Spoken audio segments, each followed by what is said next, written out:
Coming up on this week's edition of NCBA's Cattlemen to Cattlemen. We talk with NCBA's CEO and get his thoughts on the continuing importance of sustainability for the entire beef industry. Plus, see how Zoetis is spotlighting the important relationship between beef producers and their animals. And now, NCBA's Cattlemen to Cattlemen. Hello and welcome to NCBA's Cattlemen to Cattlemen. I'm Kate Maher.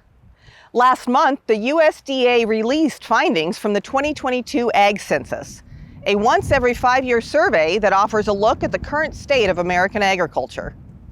This data is used by policymakers to help determine funding for a range of programs, and it also highlights some of the needs of farmers and ranchers across the country. The census found that U.S. farms and ranches produced $543 billion in agricultural products, up from $389 billion in 2017. Also, 95% of U.S. farms are family-owned, and there was an 11% increase in the number of young farmers with 10 or fewer years of experience. However, the census also shows that the U.S. lost nearly 142,000 farms from 2017 to 2022, and more than 20 million acres of farmland. Secretary of Agriculture Tom Vilsack says that's a concerning trend, and he hopes the loss of both farms and acreage serves as a wake-up call to Congress. Are we okay with losing that much farmland? Or is there a better way? That's the importance of this survey. It allows us to take a snapshot in time, allows us to compare what has occurred over the 5-year period, and begin to ask ourselves questions about the policy formation and the direction that we need to take in order to correct or deal with some of the challenges that the data presents. Improving economic and environmental stewardship is one way to help reverse the trend of loss of farms and ranches. We asked cattle producers to share some of the stewardship and conservation practices they're already using on their own operations.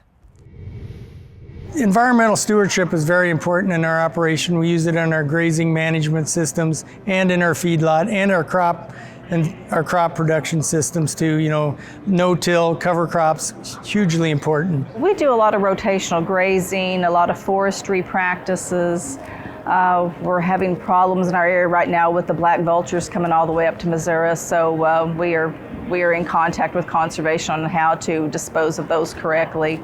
So there's a lot of aspects that come into play there. We implement a number of conservation practices. We've for a long time had very controlled grazing. We practice rotational grazing. We're conscious of the time and season of the year and how long we are in our pastures. We install many miles of pipeline to benefit the distribution of the cattle across our range. As a mother and as a producer, I fully understand that we don't own the land. We're borrowing it from our children. So on our operation, every day we are trying to make conscious decisions that are going to ensure the sustainability of our operation, not just on home place, but as a state as a whole. And that's why we're a member of NCBA and ANCW, is to be able to learn those conservation efforts, study them, take them back, use them. Sustainability also took center stage at CattleCon in Orlando. Cattlemen to Cattlemen reporter Megan Grebner caught up to NCBA CEO Colin Woodall to get his thoughts on why this topic is a priority for the entire beef industry. We're with Colin Woodall following the Sustainability Forum sponsored by Elanco. Colin, today in this forum, what did you hear that maybe assured you that cattle producers are on the right track when it comes to sustainability? I think the good news is sustainability, as we talked about today, really is doing more of what we have been doing for years. We as an industry are all about continual improvement, making sure that we get better and we can make the most of these great cattle that we have, and also to make sure we're making the most of the rangeland. And what we heard from our panelists today is that we have tools that are in our toolbox today to help us with that, more tools coming down the pike, and also collaboration between the cow-calf operators, the backgrounders, the stockers, and the feeders, in making sure that we have a holistic approach throughout the entire beef supply chain to showcase the great work that we are doing to be good stewards of the land and our cattle. What are some of the concerns, or how can producers maybe counteract some of the activist messages that may be hindering the communication and the progress on sustainability? This is about really telling our own story, and that's probably the most effective tool that we have. And we saw that from Gary Price, who was one of our panelists, a producer from Texas, and he has done a great job of inviting people to his operation. He's made it clear that they're not closing gates, they're opening gates, and they're bringing in anybody who wants to come see what they have done in taking out invasives and putting back the range to the way it was with native grasses, and really showcasing that story. And that's having a big impact on how successful he is as an operator, and also sharing that story. So really the message is to producers, we don't have anything to be afraid of, because our story is the best story out there. And what we find is when you open up and you tell people, it's really hard for them to throw rocks back at you once they've actually seen the hard work that you have done to protect that grass and to protect those animals. Colin, what's the biggest opportunity for producers in the sustainability conversation? The biggest thing is really looking at production technology. What kind of tools do we have today? What kind of tools do we need in the future to be as effective and efficient as possible? And that's where NCBA works with our members to not only help identify where those tools can come, but work with our partner companies like Elanco, who is the sponsor of this forum, to be able to get the regulatory approvals in place so that way we can get those new tools to market as quickly as possible, and to reassure the consumer that these are tools that are helping us be more efficient, to make sure that there's going to be plenty of beef and they're not tools that they need to be afraid of. Colin, thank you so much for your time. Thank you, Megan. To follow along on what NCBA is doing on this issue and others, go to the website beef.org. I'm Megan Grebner, Brownfield Ag News for NCBA's Cattlemen to Cattlemen. Still ahead on Cattlemen to Cattlemen, we'll tell you about a great new video series from Zoetis that highlights how cattle-producing families are transitioning their operations from one generation to the next. Stay with us. We'll be right back. There's never a dull moment for the Nelsons. Fifth-generation Montana ranchers. Since 1868, they've been herding cattle, reeling in trout, and exploring Paradise Valley from their backyard. Here's to another 150 years of adventure. There's a story in every piece of land. Run with us on a John Deere Gator XUV and start telling yours. Join the National Cattlemen's Beef Association.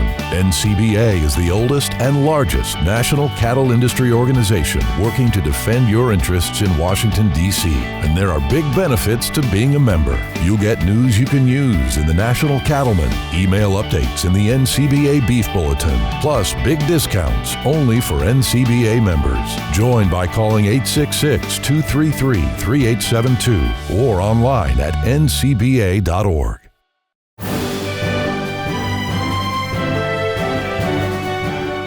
American agriculture is made up of millions of operations that are family-based. And today I'm with Zoetis, an organization that is celebrating that bond that goes on for generations. With me today, Clint Mefford, the head of communications for Zoetis. Clint, tell us just a little bit about this campaign you started this last fall called Born of the Bond. Why did you start that campaign? Right, so it was important for Zoetis to tell the story of producers, our beef producers in the United States, and especially a story about transitional farming, right? It's something that all of our customers are facing all over the country, and for us to focus on one family and share their story of community, cattle, and well-being, and just to celebrate this way of life was really important to us.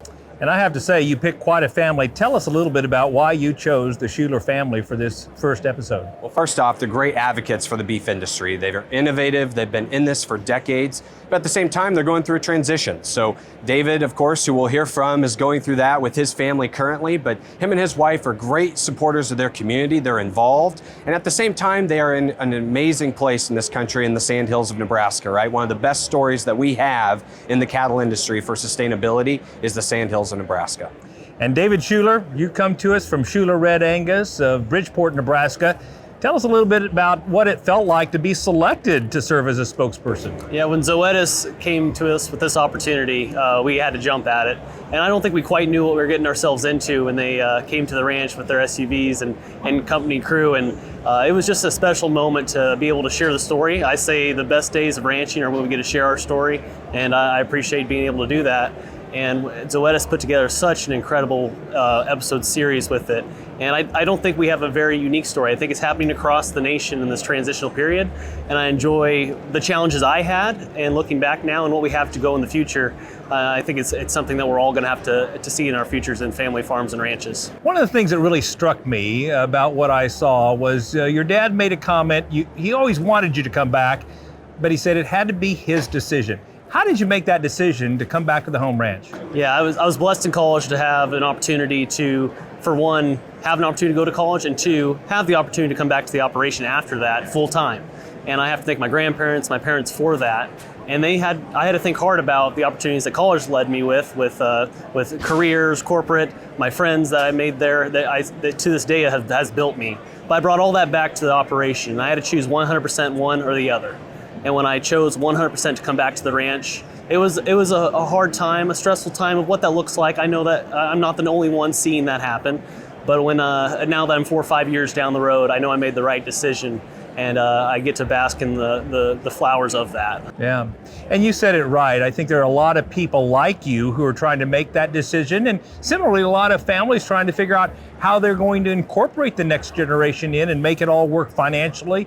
And as a friend of mine, the Browns say, keep the family in the ranch and the ranch in the family. What advice would you give other folks in your shoes who might be considering coming back as a next generation? I'd say the first step is to write down intent. And that could be on the back of a napkin all the way to contract. But the intent has to be there before anything. So you know where everyone would stand in the family, whether that's siblings, parents, grandparents, maybe even your hired hands, what we see the future is.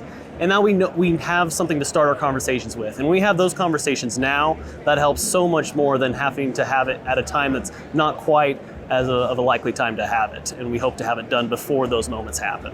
That's great advice. Thank you both. And if you want to learn more and see more from the Born to the Bond series, go to borntothebond.com. When we come back, you'll get a chance to see more of the Schuler family story. Stay with us. Cattle producers across the country work hard to care for their animals and their land. The USDA's Natural Resources Conservation Service is there to help. Find out how you can work with NRCS to develop a conservation plan for your operation. Find possible funding resources for implementing conservation practices, or get free expert advice on ways to improve your farm or ranch. Visit the website nrcs.usda.gov today. Weeds will rob me of my investments. The weeds are not palatable to the cows. They will not eat them, or if they do eat them, some of them may be toxic. So there's a return on investment by allowing there to be more grass available to be grazed by the cattle.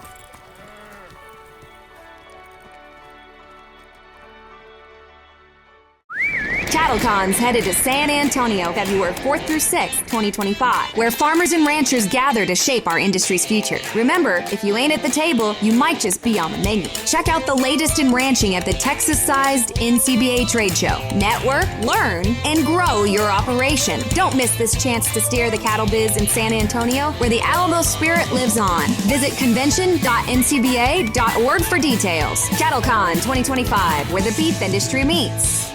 Join the National Cattlemen's Beef Association. There are big benefits to being a member. You'll get industry news in the National Cattlemen, email updates in the NCBA Beef Bulletin, plus discounts just for NCBA members. Join by calling 866-233-3872 or online at ncba.org. Follow one family's journey to pass down their ranch and their way of life at bornofthebond.com. A video series and true story brought to you by Zoetis. Here in the Midwest states of America, there's a huge line right by Lincoln, Omaha, all the way up to Canada, down to Louisiana. Anything west of there, it spaces out drastically.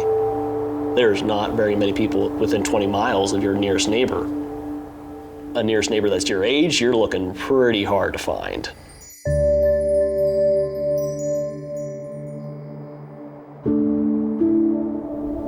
I don't know if you can always explain what love is, but you end up loving the ranch. It's always wonderful when it rains in the spring, and it's always wonderful when the snow melts. The challenges of moving on with your ranch and knowing when that date comes when it may not be viable economically or with your family to continue ranching. All around us, everywhere, these examples of the kids not wanting to come back to the operation and they go down their own path in America. The Schulers have been here for the last 75 years on this ranch. 2 generations preceded me who purchased this ranch in 1947. I was fortunate to grow up on the ranch and be a part of that my whole life. This ranch was originally homesteaded by a man named Guy Lang. He was from New York State. He came out here with his wife and his brother. They settled here and built a log home in the 1870s. They chose this natural windbreak of the buttes and they allowed this area to be kind of like this little natural oasis for good grass by the creek. David is my son. He grew up here on the ranch. Growing up, I told my mom that, well, I can ranch on the weekdays and then on Sunday I'll just go play quarterback for the Broncos. And that was just a normal thought of mine until I saw how much work they do. He had other opportunities coming out of school, obviously. A very capable young man. Those 2 opportunities in college to go either to the big city and take a job somewhere else or moving home, there's no in between. My senior year in college, when the avenues and the doors started getting closer and closer and closer to me of needing to pick one and shut the other, I was probably more stressed than I should have been. I think he had to wrestle with that decision on his own. It had to be his decision. And that was a stressful time for my family and me and my parents. That's a challenge to all of us that are ranchers, to figure out the destiny of our ranching operations. When a business is generational like that, it's hard because if it fails, you've got a legacy that's failed. You know, you're affecting jobs for multiple generations. If you're a rancher, you end up with a real connection to the ranch. And if you can't take care of it, you may decide that's a personal failure. I had to make some serious decisions coming home or taking that opportunity. And I didn't know what I was getting myself into until that day. I just said it aloud, "You're going home." I put my cowboy boots on, put my cowboy hat on, and I was gonna become a rancher. That would have been my parents' goals all along, is for some generation of the Schulers to take that over so the ranch could continue. I lived in a fraternity house with 75 guys for 4 years to living alone in my house immediately after college. So that was a huge, huge change for me and my mental health. My coworkers were my parents. The bickering happens, the challenges happen of working hand in hand with each other. You're always around them. If a person can come back to the ranch right after college and work with your parents every day, that's the hardest transition. At the end of the day, we still have lunch. At the end of the day, we still have dinners together. And that won't stop.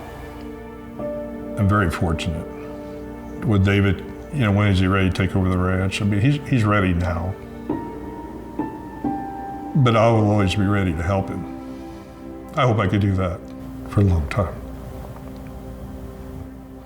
As long as I can.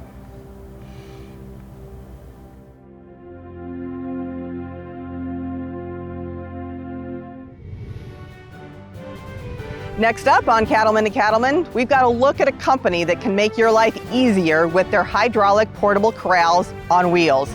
That story is straight ahead. We'll be right back. By installing Ritchie waterers, you save water while keeping it fresh and always available to your animals. You protect the land by keeping natural water clean and soil healthy. And you conserve power because they're energy efficient.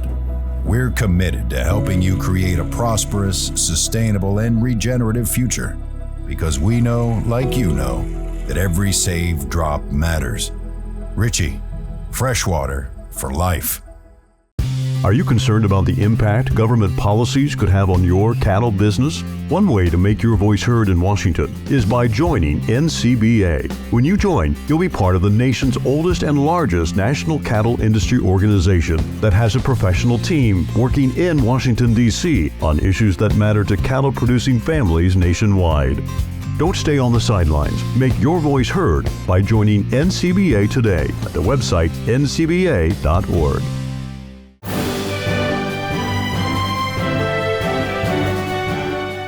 Well, for cattle producers, maximizing efficiency is very important to their operation, and one way they can do exactly that is by utilizing proper cattle handling equipment.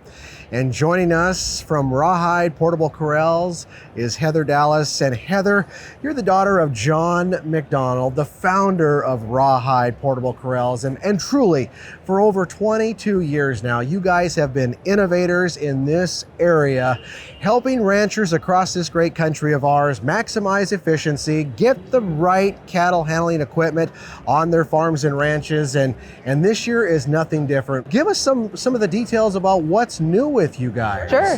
So yes, for 22 years, my dad has been the innovator, and it's been really cool for us to watch as his kids.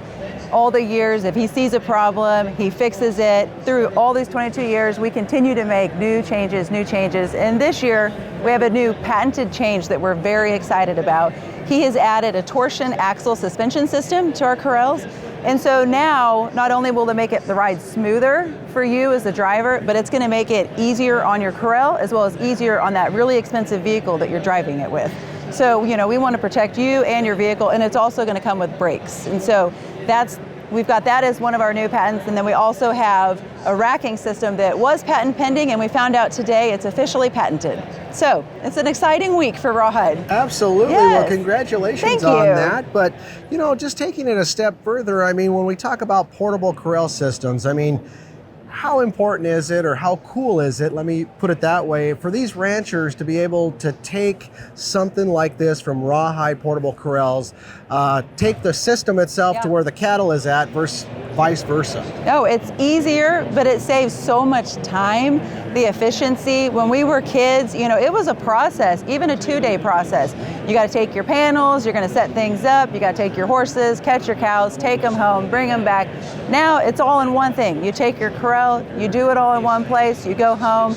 And we have one of our customers online, he posted that the 2 times his wife has been the most mad at him. The first time was when he came home with the corral, second time for not buying it sooner. So, it's a game changer. Yeah, well, that's a win for him, for it's sure. A win for at everybody. the end of the day, it's a win for him and for everybody. You're right. For everybody. As we talk about Rawhide Portable Corrals, I think it's really important that we note that you guys truly are a family-run business out of Abilene, Kansas. Yes. Tell us more. Oh, it's exciting. So when Rawhide first started, we joked, we were all in high school and junior high, so my dad did it out of necessity because his manual labor was going. But no, so it was just my dad. He was by himself, he was building them, going to farm shows, doing the sales calls. And Rawhide went through a lot in those early phases, and my mom joined the team. And when my mom joined, they continued to grow, and eventually my brother joined in sales. My sister's been there for 10 years. She helps run the office, she does all the business stuff. And then now in September, I joined the team. I've been a nurse practitioner for 11 years, and I actually stepped away because I feel so passionately about this business and about my family, and I want to do everything I can to help them and also to help other people know who we are at Rawhide, what we represent, and how awesome this product is. Everyone should have one. Well, they should, and you're doing an amazing job, and it might just be the Thank right you. medicine you needed to keep your sanity. That's right. And That's right. Let's kind of wrap things up by just explaining, some of the different models you guys have. Sure. So we have 3 different models that all come in 3 different sizes, and our most popular model that most people refer back to is the processor. That is what we have behind us right here. It was my dad eventually kind of added this in, and it has the permanent hydraulic alley, the permanent transport wheels. It's all hydraulic. We've now added that torsion to it. You can get it with a loading chute, you can add a head gate, and it really can do everything for you. The other model we have is the Classic, and that is a throwback to his original design. It still has the same capacity as our processor, but it does not have the permanent alley. It has a temporary alley that can be formed in 2 sizes, a size for calves and a size for cows. It's a more affordable option. You do have to remove the transport wheels, but it's a great corral still, and we still sell a lot of those.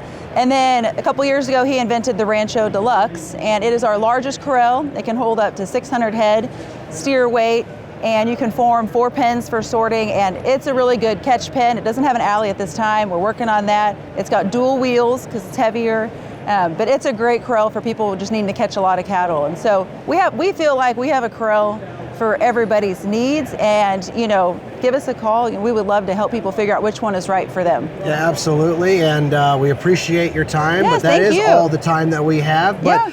the good news is, if you want to learn more about everything and even some more that we have talked about today, you can jump online and visit rawhideportablecorral.com.